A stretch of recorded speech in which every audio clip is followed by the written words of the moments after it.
بسم اللہ الرحمن الرحیم. ناظرین کرام السلام علیکم. آپ دیکھ رہے ہیں آواز پاکستان. عبدالباسط کے ساتھ معذرت چاہتے ہیں، کل ہم حاضر نہیں ہو سکے. کل اسپیشل ٹرانسمیشن تھی بجٹ کے حوالے سے، لیکن میرے خیال میں ایرم بھی آج چاہتی ہیں کہ ہم بجٹ پہ کچھ بات کریں. جی السلام علیکم ناظرین. آج ہم بات کریں گے کہ بجٹ میں حکومت کہاں پہ مار کھا گئی ہے، کہاں پہ اچھے اقدامات کیے گئے ہیں اور کہاں پہ حکومت جو ہے وہ عوام کو مطمئن کرنے میں ناکام رہی ہے. پروگرام کے دوسرے حصے میں ہم بات کریں گے ہمارے آرمی چیف جنرل باجوہ صاحب گئے تھے افغانستان، کیوں گئے تھے اور کیا کرنے گئے تھے. لیکن سب سے پہلے سر بجٹ کے بارے میں. اچھا، فائنانس بل تو کل پیش ہو گیا. جی اب اس پہ بحث ہوگی پیر سے، اور بحث کا آغاز میرے خیال میں خواجہ آصف کریں گے. ٹھیک ہے. اور اس کے بعد پھر دیکھتے ہیں کہ وہ کیا تجاویز لے کر آتے ہیں. صرف نقطہ چینی ہی کرتے ہیں یا کچھ کنکریٹ تجاویز ہی پیش کرتے ہیں. صحیح. تو بہرحال انٹرسٹنگ سیشن ہوگا، دیکھتے ہیں. کیونکہ اپوزیشن مل کے کچھ اسٹریٹجی بنا رہی ہے کہ کس طرح کاؤنٹر کیا جائے. کیونکہ ان کے خیال میں، جیسے آپ جانتی ہیں کہ شہباز شریف صاحب نے تو اس کو سنے اور پڑھے بغیر ہی مسترد کر دیا بل کو.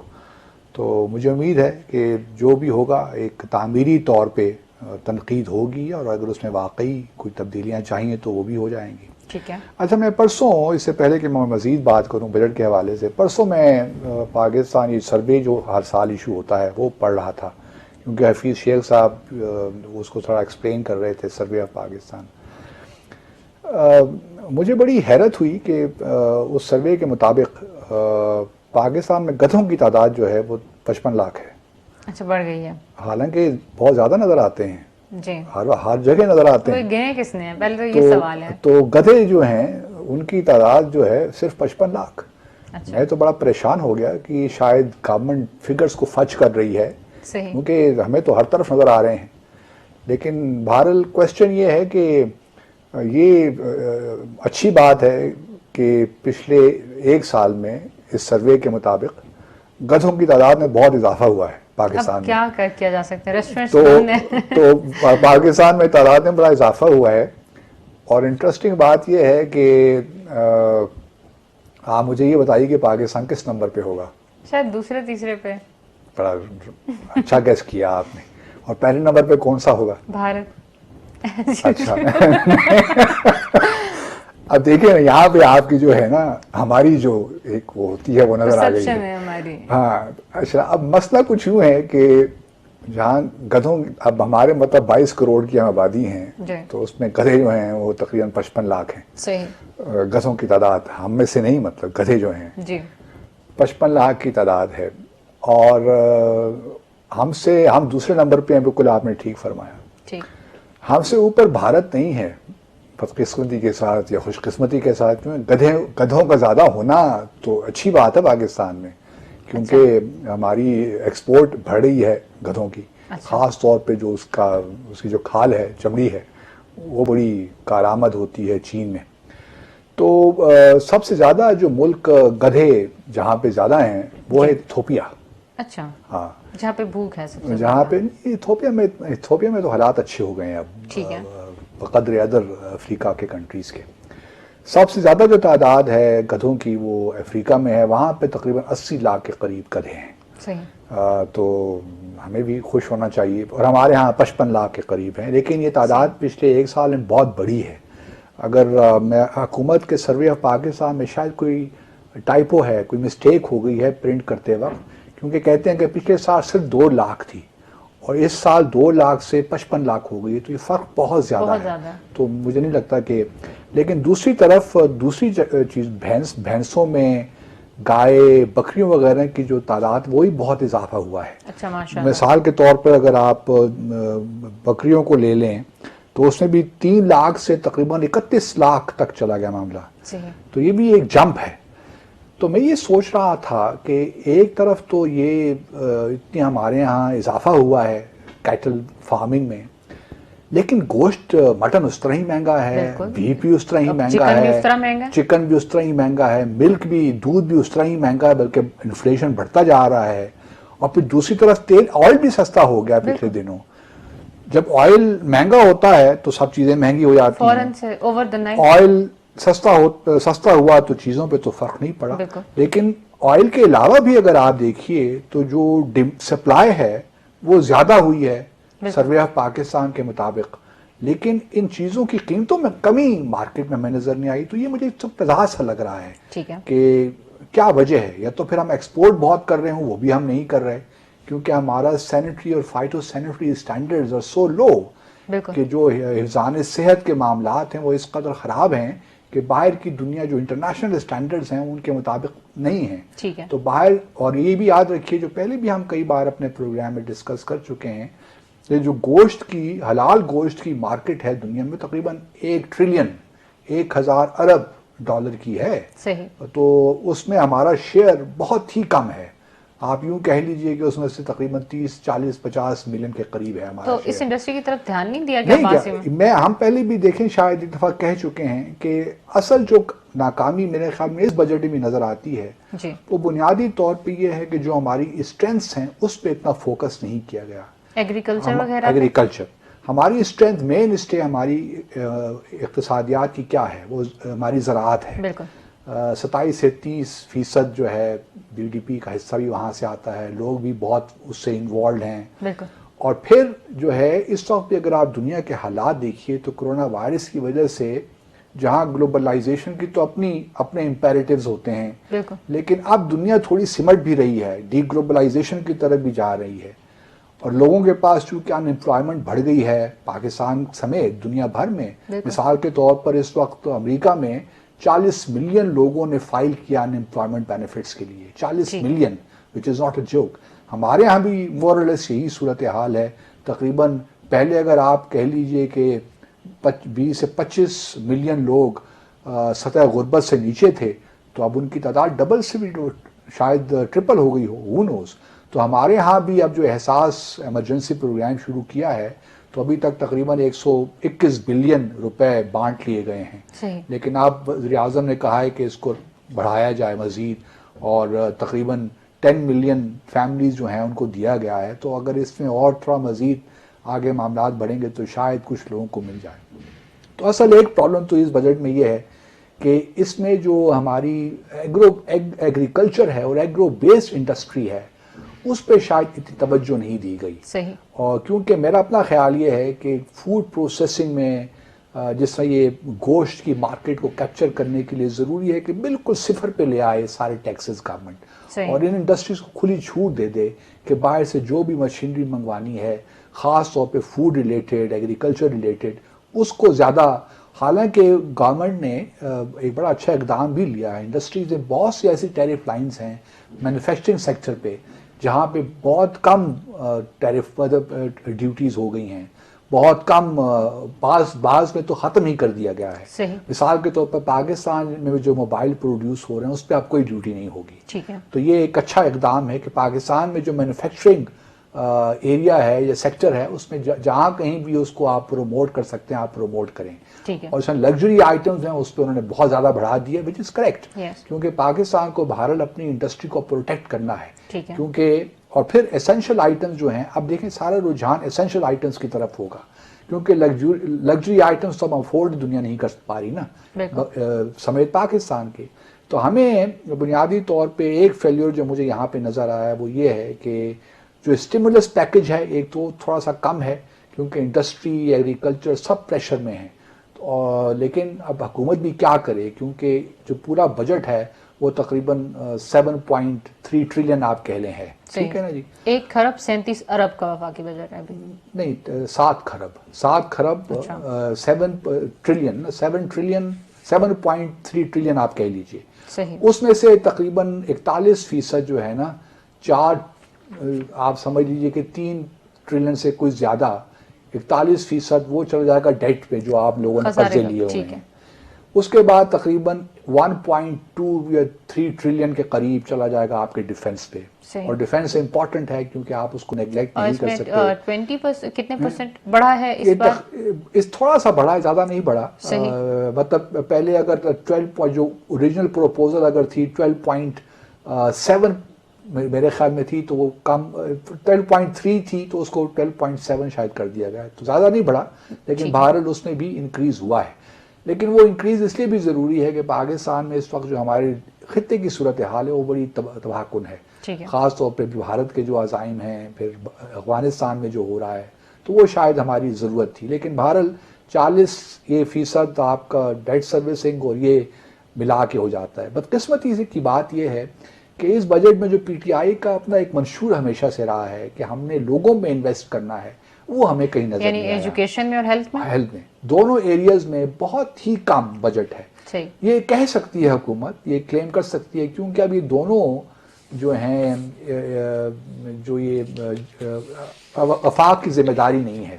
اب یہ جو معاملات ہیں یہ صوبوں کے پاس چلے گئے ہیں. ٹھیک ہے، تعلیم بھی صوبوں کے پاس ہے تو صحت بھی صوبوں کے پاس ہے. اس لیے اب صوبے دیکھتے ہیں کہ وہ کتنا اس میں ایلوکیٹ کرتے ہیں ان شعبوں کے لیے.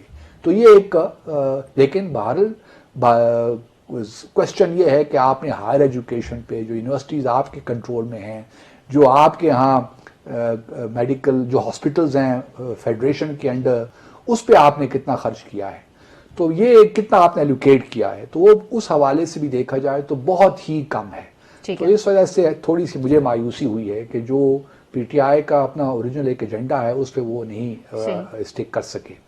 دوسرا تو میں سمجھتا ہوں کہ یہ جو پورا بجٹ ہے نا، یہ بنیادی طور پہ ایک ٹیمپرری ایکسرسائز ہے.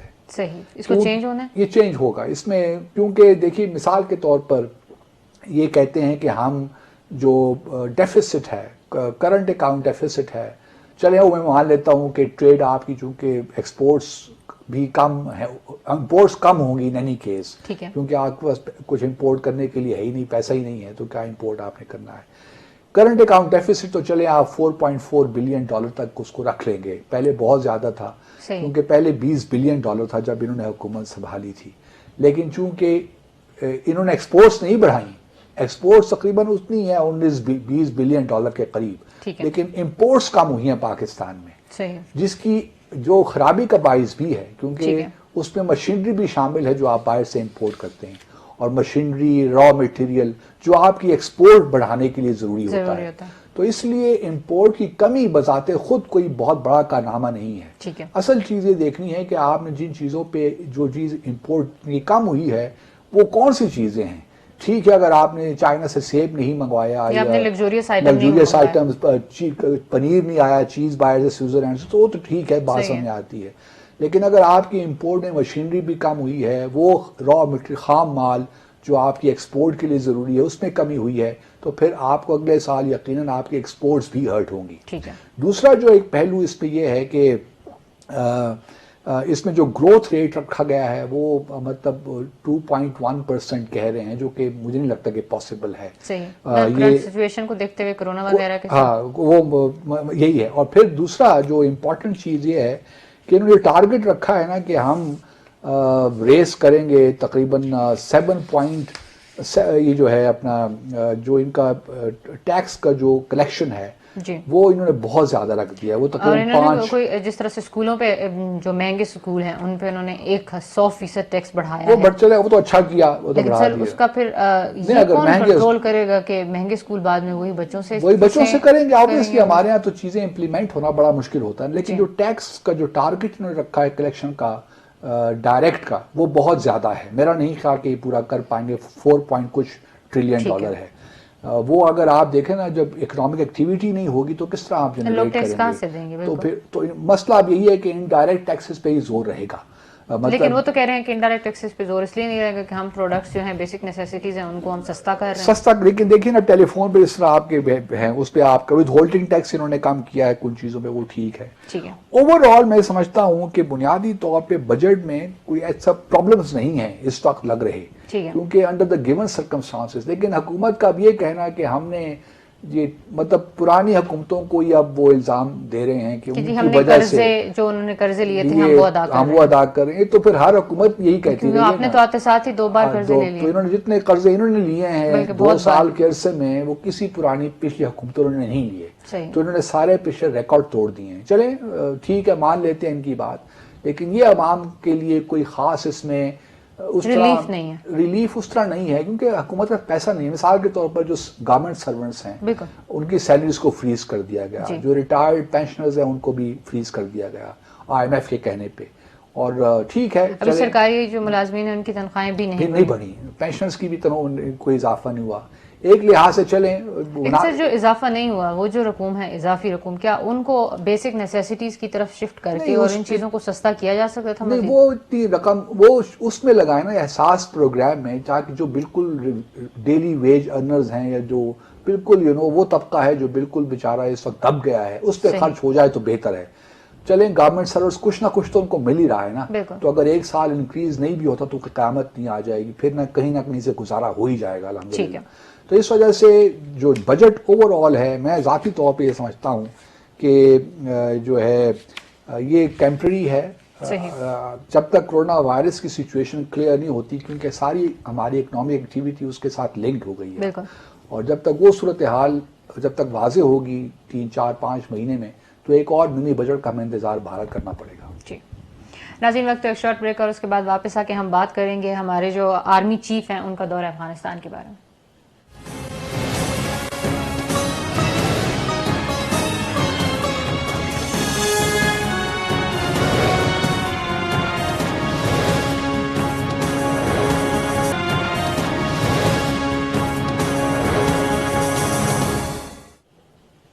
ویلکم بیک ناظرین. آرمی چیف جنرل باجوہ نے ملاقات کی ہے صدر اشرف غنی صاحب سے افغانستان میں. اب آپ کا اس بارے میں کیا کہنا ہے، کیونکہ اب تو عبداللہ بھی جو ہیں وہ اب صدر نہیں رہے؟ ہاں، یہ بڑا انٹرسٹنگ دورہ تھا جو 2-3 دن پہلے ہوا، اور اس سے پہلے آپ کو یاد ہوگا کہ ہم نے پچھلے پروگرام میں بھی ذکر کیا تھا اپنے کہ ظالم خلیل زاد بھی پاکستان آئے تھے اور وہ آرمی چیف سے ملاقات کر کے چلے گئے. اس دفعہ فارن آفس نہیں گئے سمہاؤ ظالم خلیل زاد، اور اس کے اگلے ہی دن پھر آرمی چیف چلے گئے کابل ملنے کے لیے اشرف غنی سے اور عبداللہ سے. ہم پہلے بھی کئی بار افغانستان ڈسکس کر چکے ہیں آواز پاکستان میں، اور 2-3 رکاوٹیں بیچ میں آ گئی تھیں جس کی وجہ سے پورا جو ایک پیس پروسیس تھا، جو 29 فروری کا جو معاہدہ ہوا تھا طالبان اور امریکہ کے درمیان، وہ ایک تو قیدیوں کا مسئلہ تھا. جو اشرف غنی کی حکومت تھی وہ اقساط میں قیدی رہا کر رہے تھے. تو اب تک تقریباً آپ یوں سمجھیے کہ 5000 اگر طالبان کے قیدی تھے تو تقریباً 3000 کے قریب لگ بھگ آزاد ہو چکے ہیں. تو باقی 2000 ابھی ہونا باقی ہے. کچھ فہرستیں ایکسچینج ہو رہی ہیں. دوسری طرف طالبان نے 1000 کے قریب جو ہے فوجی ان کے جو تھے اشرف غنی کی حکومت کے، وہ رہا کرنے تھے، تو وہ بھی انہوں نے پورے ابھی نہیں کیے. تو جب یہ 5000 پورے ہو جائیں گے تو پھر وہ بھی انہوں نے بھی 200-300 کے قریب کر دیے تھے، لیکن ابھی پوری طرح جو 10 مارچ تک کی یہ سارا کام ہو جانا تھا یہ نہیں ہو سکا. اور اس لیے جو انٹرا افغان جو ہے پروسیس ٹاکس وہ شروع نہیں ہو سکی. اب بنیادی طور پہ جو ہمارے آرمی چیف گئے تھے وہ یہی تھوڑا سا پریشر ڈالنے کے لیے گئے تھے، ان کو بتانے کے لیے اشرف غنی کو، ہمارا تو اتنا اختیار ہے اشرف غنی وغیرہ پہ چلتا نہیں ہے کیونکہ وہ لیتے ہیں پیسہ کہیں اور سے. تو وہ ان کو سمجھانے گئے تھے کہ آپ یہ مت کیجئے، تھوڑا سا خدا کا خوف کیجئے. افغانستان پہلے اتنی مشکلات میں ہے، آپ کیوں چاہتے ہیں آرٹیفیشل بیریئرز کیوں کریٹ کر رہے ہیں؟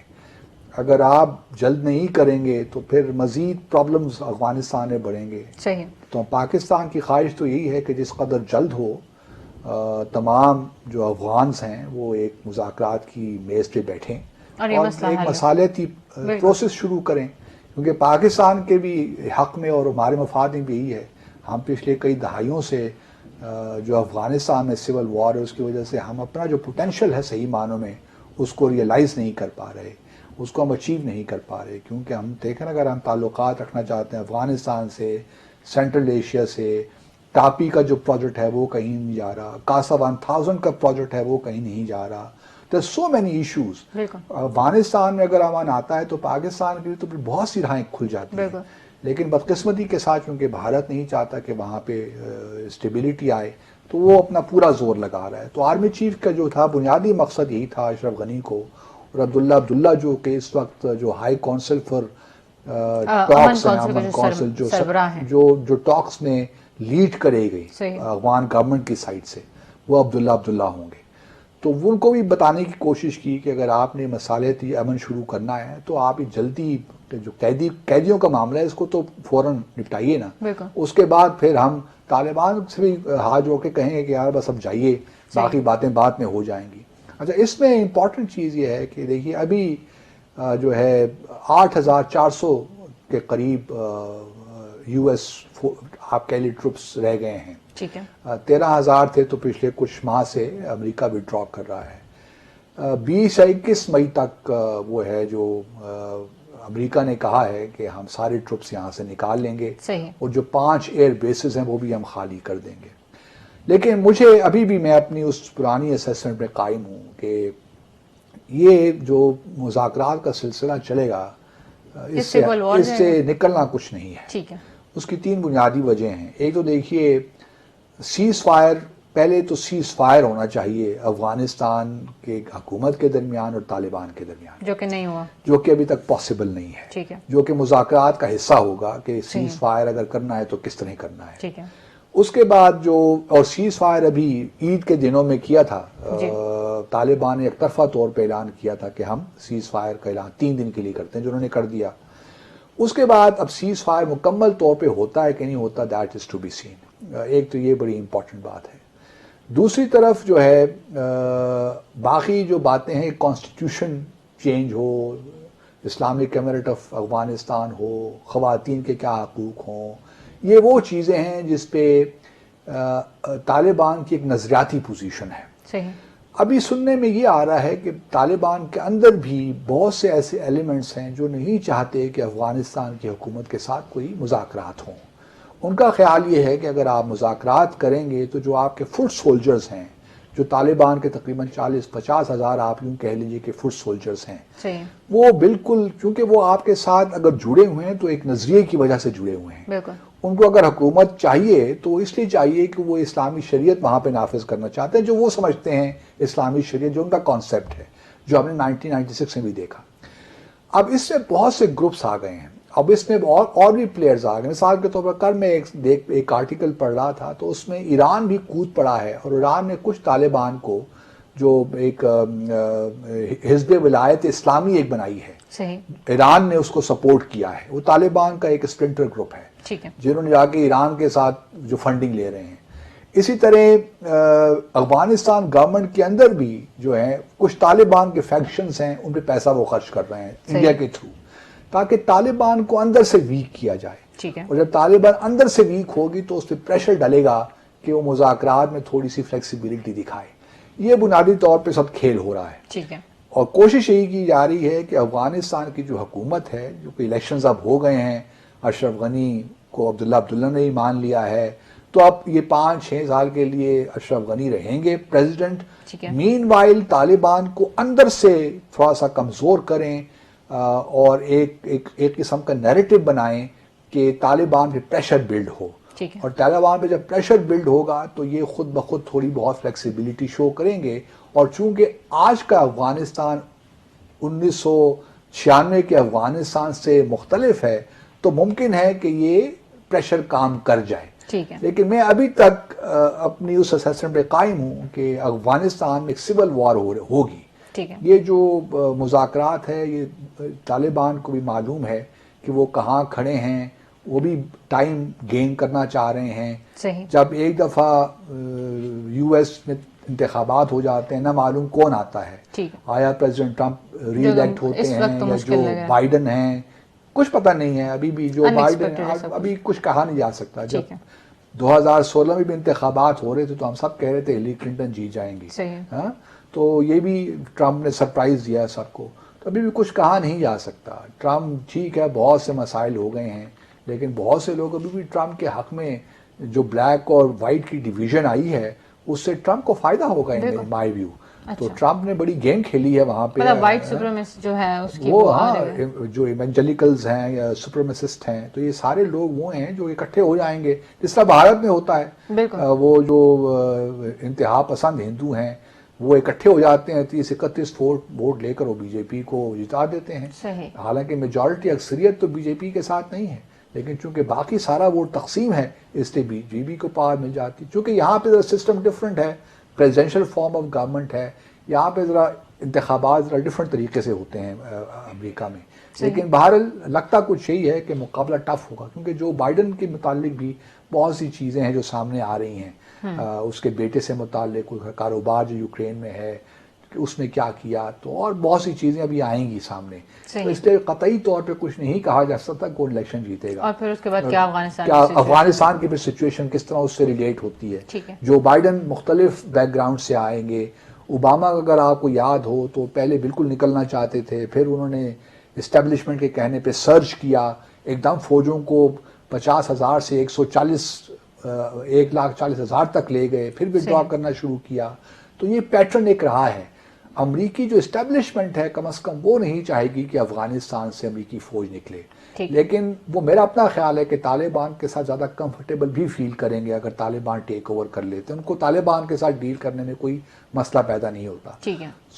سو لانگ ایز کہ طالبان القاعدہ وغیرہ کو, کیونکہ کچھ دیکھیں نا پروپیگنڈا شروع ہو گیا ہے کہ طالبان جو بھی یو این کی ہم نے پچھلے دنوں بھی ڈسکس کی تھی, یو این مانیٹرنگ رپورٹ جو تھی سیکورٹی کونسل کی, کہ طالبان کا القاعدہ کے ساتھ گٹھ جوڑ ابھی تک باقی ہے.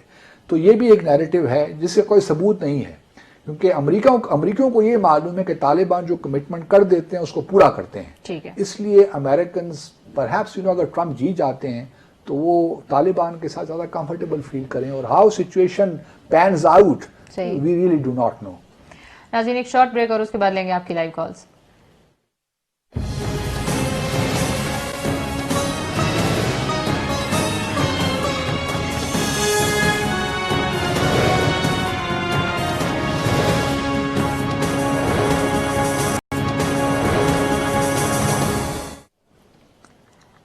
جی ویلکم بیک ناظرین, ہمارے ساتھ ایک کالر موجود ہے. السلام علیکم. السلام علیکم. جی کون صاحب کہاں سے؟ ڈاکٹر باسط صاحب بول رہے ہیں؟ جی عبد الباسط عرض کر رہا ہوں, فرمائیے. جی میرا نام عبدالقیوم راٹھور ہے, آزاد کشمیر سے تعلق ہے اور ایک پولیٹیکل فیملی سے بھی ہے میرا تعلق. جی ماشاءاللہ. تو میں کنسرنڈ ہوں کشمیر کی صورتحال سے, اگرچہ آپ کے بجٹ کے حوالے سے پروگرام ہو رہا تھا تو میں دیکھ رہا تھا. بڑی بیلنس تھی آپ کی بجٹ کے حوالے سے معلومات. تو تھوڑی سی حیرت ہوئی مجھے کہ اکنامکس شاید آپ کے سبجیکٹ نہیں تھے, فارن سروس تھی, تو آپ بڑے بیلنس انداز میں ملک کی صورتحال کا وہ نقشہ کھینچ رہے تھے جو مجھے اپیل کر رہا تھا. Thank you very much. بیچ میں افغانستان کی صورتحال ڈسکس ہوئی اور آرمی چیف کا وہاں جانا.